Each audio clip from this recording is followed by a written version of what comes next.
pertemuan ketiga kuliah energi terbarukan hari ini akan membahas terkait dengan energi dari biomas dan juga energi dari gelombang laut. Pada kesempatan pertama atau sesi pertama kita akan belajar tentang energi dari biomas. Jadi dari pertemuan hari ini ada beberapa hal yang menjadi penekanan, yaitu bahwa kita paham terkait dengan konsep energi terbarukan dari biomas dan energi dari lautan. Kemudian kita mengerti prinsip kerja dan ciri atau karakteristik dari masing-masing pembangkit listrik dari sumber energi tersebut. Nah, sekilas kalau kita belajar tentang biomas, apa itu biomas? Nah, ada beberapa definisi di sini yang saya tampilkan. Biomas itu adalah bahan, jadi bahannya apa saja, tapi dari asalnya dari organisme hidup, diantaranya misalnya tumbuhan. Selain tumbuhan juga hewan dan bahkan manusia, ya. Dan produk-produk samping dari aktivitas manusia, seperti misalnya dari sektor perkebunan, sektor pertanian, atau bahkan hasil aktivitas berupa sampah di sektor perkotaan. Itu semua termasuk ke dalam kategori biomas. Istilah biomas sendiri itu pertama kali diperkenalkan atau dimunculkan pada Journal of Marine Biology Association pada tahun 34. Jadi sebenarnya istilah ini sudah sangat lama ya, diperkenalkan pertama kali oleh atau dimunculkan pertama kali oleh ilmuwan Rusia yang bernama Bogorov. Nah, terkait energi biomas atau sumber daya atau potensi yang ada di Indonesia, jadi kembali kita melihat negara kita, dikatakan bahwa kita tuh punya potensi yang sangat besar ya terkait dengan energi dari biomas ini. Jadi mengapa salah satu topik kita membahas potensi dari energi biomas ini, karena memang secara potensi cukup besar. Di sini dikatakan bahwa sekitar 50 gigawatt ya. Jadi kalau kita konversi ke listrik, kapasitasnya sekitar 50 gigawatt. Dan kemudian ada data-data lain dari hasil-hasil penelitian yang lain menyebutkan bahwa Indonesia memproduksi 146,7 juta ton biomas per tahun. Nah, sumber atau potensi ini yang sebagian besarnya itu berasal dari sisa hasil pertanian dan perkebunan. Gitu. Itu sebesar 150 gigajoule dan juga dari karet kayu sebesar 120 gigajoule. Jadi kalau kita mau cek satu persatu hasil-hasil penelitian yang lain, sebenarnya ada banyak lagi ya. Jadi kalau di sini penekanan pada residu pertanian dan kayu, sebenarnya masih banyak lagi yang sudah diteliti dan memperlihatkan angka-angka yang sebenarnya sangat menarik ya untuk dikembangkan. Nah, kalau bicara terkait energi biomas, kita tentu bicara karena ini salah satu bagian dari energi terbarukan, tentu kita tidak bisa lepas pengembangan energi terbarukan atau pemanfaatan energi terbarukan itu karena faktor emisi gas rumah kaca, ya. Emisi gas rumah kaca. Jadi kenapa negara-negara berlomba-lomba atau bahkan berupaya, bahkan dibuatkan kesepakatan internasional untuk bagaimana menurunkan emisi gas rumah kaca. Nah, secara khusus untuk biomas ini, kalau kita perhatikan, ya, ini ada siklus karbon. Kenapa ditampilkan siklus karbon?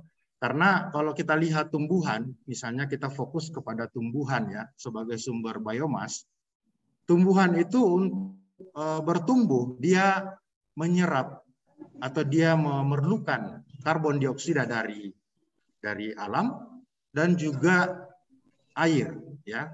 Jadi CO2 itu adalah karbon dioksida, kemudian H2O itu adalah air.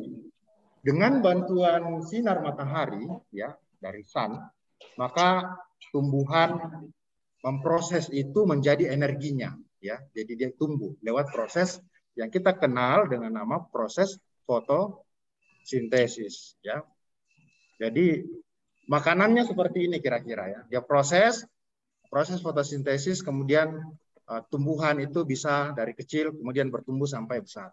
Jadi tumbuhan yang ada itu sebenarnya dia menyimpan karbon yang dia ambil dari alam, ya, dari udara sekitarnya. Jadi kalau hutan ditebang atau pohon-pohon ditebang itu berarti kita akan kembali melepas karbon itu. Nah, dalam hal ini, dalam pemanfaatannya sebagai sumber bahan biomas untuk pembangkit, ya, di sini kita lihat prosesnya. Dalam siklus karbon, karbon yang dia ambil dalam bentuk CO2 itu kemudian diproses, ya, diproses di pembangkit. Ini ada pembangkit gambarnya, diproses di pembangkit untuk menghasilkan tentunya listrik, ya, salah satunya. Jadi salah satunya listrik. Nah, kita akan lihat nanti hasil-hasil yang lain selain listrik, begitu, ya. Nah, dari proses konversi itu kemudian dia melepas juga, ya kan? Nanti dia akan lepas kembali CO2 dari proses ini, ya, pembangkit, ya.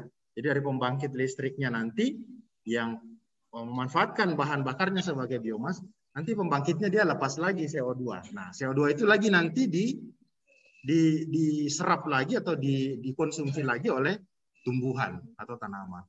Nah, itu kenapa dikatakan dia siklus karbon, ya. Jadi karbonnya, ya, bersiklus begitu, berputar, ya, seperti itu. Sebenarnya bukan cuma tanaman, ya, tanaman seperti ini, ya. Fitoplankton juga seperti itu yang ada di lautan, ya. Dia juga menyerap energi dari matahari, karbon dioksida, dan kemudian bisa diproses. Tapi dalam hal ini untuk proses pembangkit biomas kita fokus kepada tumbuhan, ya. Nah, potensi yang ada ini saya ambil dari paparan yang belum lama ini disampaikan dari Departemen Kehutanan Republik Indonesia.